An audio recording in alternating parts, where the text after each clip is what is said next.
할렐루야. 사랑하는 일스필드 가족 여러분, 오늘도 하나님 말씀을 묵상함으로써 영의 양식을 공급받고 오늘 하루도 그 말씀 안에서 살아가시는 모든 분들 되시기를 주님의 이름으로 축복합니다. 2024년 10월 16일 수요일, 오늘 묵상 본문은 열왕기하 25장 8절에서 30절까지의 말씀입니다.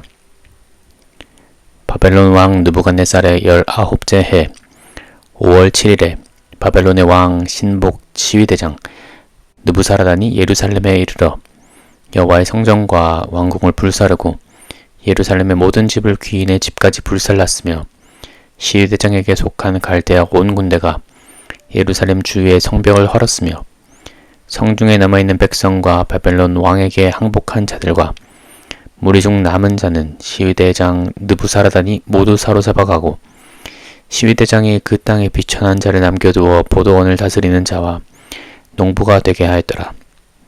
갈대아 사람이 또 여호와의 성전의 두 놋기둥과 받침들과 여호와의 성전의 놋바다를 깨뜨려 그 놋을 바벨론으로 가져가고 또 가마들과 부삽들과 부집개들과 숟가락들과 섬길 때에 쓰는 모든 놋그릇을 다 가져갔으며 시위대장이 또 불 옮기는 그릇들과 주발들, 곧 금으로 만든 것이나 은으로 만든 것이나 모두 가져갔으며 또 솔로몬이 여호와의 성전을 위하여 만든 두 기둥과 한 바다와 받침들을 가져갔는데 이 모든 기구의 놋 무게를 헤아릴 수 없었으니 그 한 기둥은 높이가 18규빗이요 그 꼭대기에 놋머리가 있어 높이가 3규빗이요 그 머리에 둘린 그물과 석류가 다 놋이라. 다른 기둥의 장식과 그물도 이와 같았더라.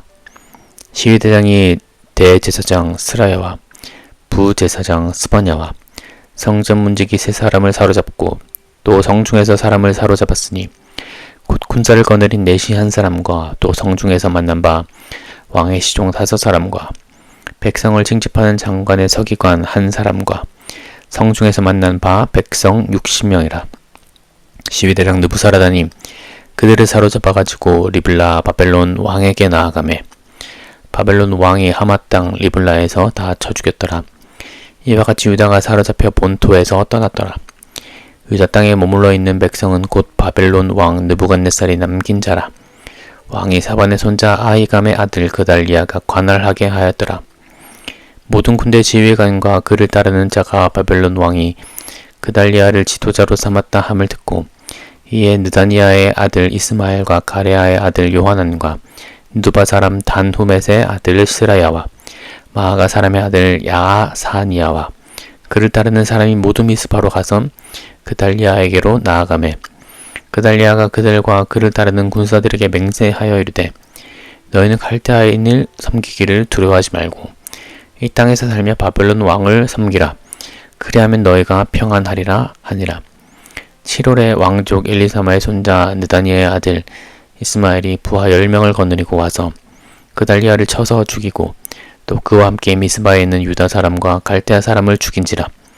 노소를 막론하고 백성과 군대 장관들이 다 일어나서 애굽으로 갔으니 이는 갈대아 사람을 두려워함이었더라. 유다의 왕 여호야긴이 사로잡혀 간 지 37년 곧 바벨론의 왕 에월무르닥이 즉위한 원년 12월 그 달 27일에 유다의 왕 여호야긴을 옥에서 내놓아 그 머리를 들게 하고 그에게 좋게 말하고 그의 지위를 바벨론에 그와 함께 있는 모든 왕의 지위보다 높이고 그 죄수의 의복을 벗게 하고 그의 일평생에 항상 왕의 앞에서 양식을 먹게 하였고 그가 쓸 것은 날마다 왕에게서 받는 양이 있어서 종신토록 끊이지 아니하였더라. 아멘. 네, 오늘 본문은 열왕기하 25장 8절에서 30절까지의 말씀을 함께 살펴보고자 합니다. 오늘 본문은 이스라엘 역사에서 가장 비극적인 순간 중 하나인 예루살렘의 멸망을 다룹니다. 성전이 불타고 백성들이 포로로 끌려가며 하나님의 언약 백성으로서의 이스라엘의 자리가 사라진 것처럼 보이는 순간입니다. 이 순간 우리는 하나님께서 여전히 그분의 언약과 계획을 이루어 가시는 것을 동시에 발견할 수 있습니다.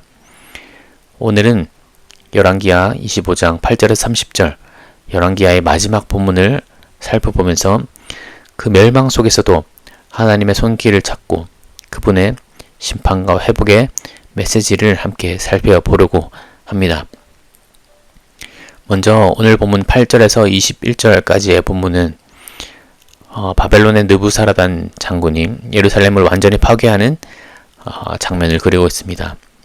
성전과 왕궁이 불타고 예루살렘의 성벽이 무너졌으며 대제사장과 백성의 지도자들이 죽임을 당했습니다.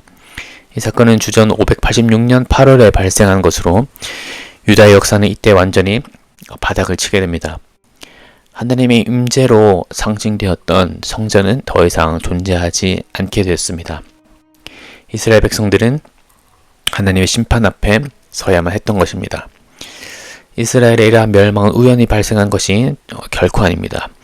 이스라엘 백성은 여러 오랜 기간에 걸쳐 하나님의 말씀을 거역했고 우상 숭배와 불순종의 길을 걸어왔던 것이죠.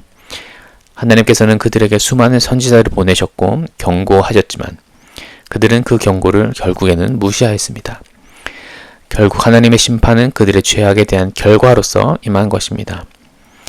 그러나 이 심판은 단순한 파괴와 끝이 아니었습니다. 하나님의 심판 속에서는 언제나 그분의 계획과 회복의 약속이 숨어 있습니다. 멸망의 현실 속에서도 하나님은 그분의 백성을 향한 사랑과 언약을 포기하지 않으십니다.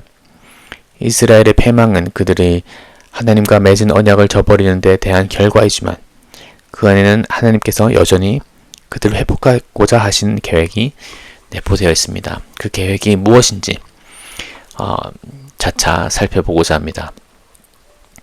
오늘 본문 22절, 26절에서는 그달리아의 통치와 이스마엘의 반역이 나타나 있습니다. 예루살렘이 멸망한 후 바벨론의 왕 느부갓네살은 유다 땅에 그달리아를 총독으로 세웠습니다. 그달리아는 귀족 가문 출신으로서 예레미야와 깊은 관계를 맺고 있었으며 바벨론과 평화롭게 지내려는 의지를 보여줬습니다. 그는 흩어진 유다 백성들에게 돌아와 바벨론을 섬기며 유다 땅에서 평안하게 지내려고 권면했습니다. 그의 지도 아래 백성들은 잠시나마 안정을 찾을 수 있었습니다. 그러나 왕족 출신의 이스마엘이 그달리아를 암살함으로써 이 평화는 오래가지 못하였습니다. 이스마엘의 반역은 유다 백성들의 내적 갈등을 상징하는 것이죠. 그들은 하나님의 계획과 말씀을 따르기보다는 인간적인 욕망과 정치적인 야망에 이끌려서 행동했습니다. 결국 그들의 반역은 더 큰 혼란과 고난을 초래하게 되었습니다. 이스마엘의 반역으로 인해 많은 백성들은 바벨론의 보복을 두려워하며 애굽으로 도망가게 됩니다. 이 사건은 우리에게 중요한 교훈을 한 가지 또 허락하여 줍니다. 하나님께서 그들에게 주신 새로운 기회를 저버리고 인간적인 두려움과 계산 속에서 움직일 때 그들은 더 큰 고난을 경험하게 된다는 것을 우리는 이 본문을 통하여서 알 수 있습니다. 그달리아는 백성들에게 바벨론을 섬기고 평화를 유지하라고 권했지만 그들의 반역은 오히려 그 기회를 잃게 만들었던 것입니다. 우리의 삶 속에서도 하나님께서 주신 기회와 은혜를 거부하고 있진 않은지, 우리의 생각과 우리의 감정에 끌려 살아가고 있는 것은 아닌지 이 본문을 통해서 우리가 돌아볼 수 있게 됩니다. 이제 27절과 30절의 말씀을 통하여서 멸망 속에서도 하나님께서는 다윗 왕조의 끈을 놓지 않으셨다는 것을 우리는 알 수 있습니다.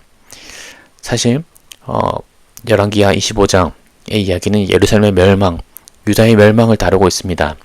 그렇기 때문에 26절 방금 그달리아의 이야기에서 끝이 나도 그렇게 이상할 것이 없는 그런 전개입니다. 하지만 27절과 30절의 내용은 다소 무언가를 암시하고 있는 듯한 내용의 이야기가 담겨 있습니다. 여기서는 바벨론의 포로로 잡혀간 여호야긴의 이야기입니다. 여호야긴이 37년 후에 바벨론의 세왕 에윌모로닥에 의해서 감옥에서 풀려나는 이야기를 전합니다.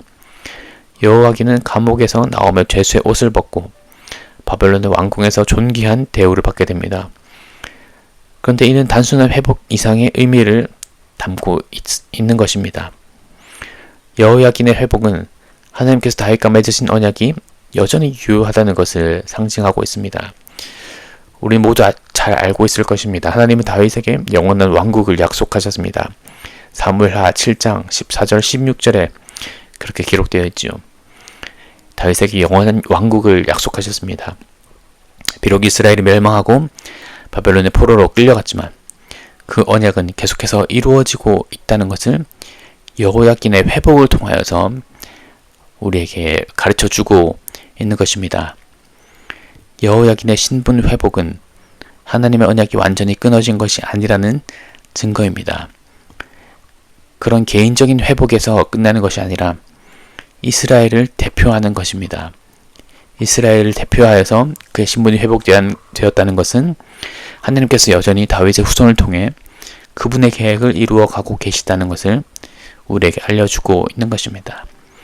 이 회복의 이야기는 우리의 믿음 생활에서도 중요한 메시지를 남겨줍니다. 우리의 삶이 죄로 인해 무너지고 때로는 하나님의 심판을 경험할지라도 하나님께서는 여전히 우리를 회복시키기를 원하십니다. 그분의 언약은 결코 변하지 않으며 우리의 상황이 아무리 절망적일지라도 하나님은 회복과 새 생명을 주실 수 있는 분이라는 것입니다. 오늘날 우리도 때로는 인생의 어려움과 절망 속에서 하나님의 약속이 멀게 느껴질 수 있습니다. 그러나 하나님은 언제나 그분의 말씀을 이루시는 분이십니다. 이스라엘의 멸망과 포로 생활 속에서도 하나님은 여전히 다윗과 맺은 언약을 이루고 계셨고 남은 자들에게 회복의 소망을 주셨습니다. 마찬가지로 우리의 삶 속에서도 하나님의 약속은 변하지 않으며 그분은 우리를 향한 계획을 신실하게 이루어 가실 것입니다. 우리가 하나님 앞에서 죄를 회개하고 그분의 말씀에 순종할 때 하나님은 회복과 새 생명을 주십니다. 우리의 상황이 아무리 절망적이어도 하나님은 우리를 새롭게 하실 수 있는 능력이 있으십니다. 오늘 우리는 이스라엘의 역사 속에서 나타난 하나님의 신실하심을 바라보며 우리 삶 속에서도 그분의 신실하심을 기대하며 나아가야 할 것입니다.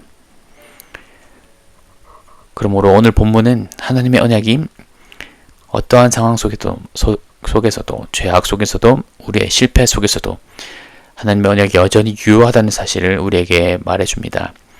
이스라엘의 멸망과 바벨론 포로 생활 속에서도 하나님이 여전히 그분의 백성을 기억하시고 그 언약을 이루어 가셨다는 사실을 기억하심으로써 우리 또한 우리의 삶 속에서도 어떠한 우리가 어두움에 있든지 어떠한 실패와 좌절 가운데 있든지 하나님의 신실하심과 회복에 대한 소망을 가질 수 있는 것입니다.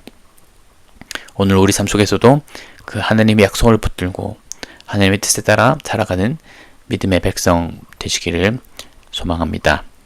인도하겠습니다. 주님 감사합니다. 오늘 열왕기하 마지막 본문을 통하여서 또 우리에게 말씀하여 주시니 감사드립니다. 이 말씀을 통하여서 우리가 그 어떠한 상황 속에서도 하나님의 신실하심을 기억할 수 있도록 주님 인도하여 주시옵소서. 우리의 죄악 중에서도 우리의 실패 속에서도 우리의 실수 속에서도 하나님은 여전히 그 언약에 신실하신 분이다라는 것을 기억하게 하여 주시고 지금도 우리의 삶을 인도하고 계시다라는 사실을 주님 우리에게 깨우쳐 주시옵소서. 그래서 하나님의 말씀을 더욱더 붙들고 그 안에서 소망의 뿌리를 두는 우리가 되게 하여 주시옵소서. 감사드리며 예수 그리스도의 이름으로 기도드렸습니다. 아멘.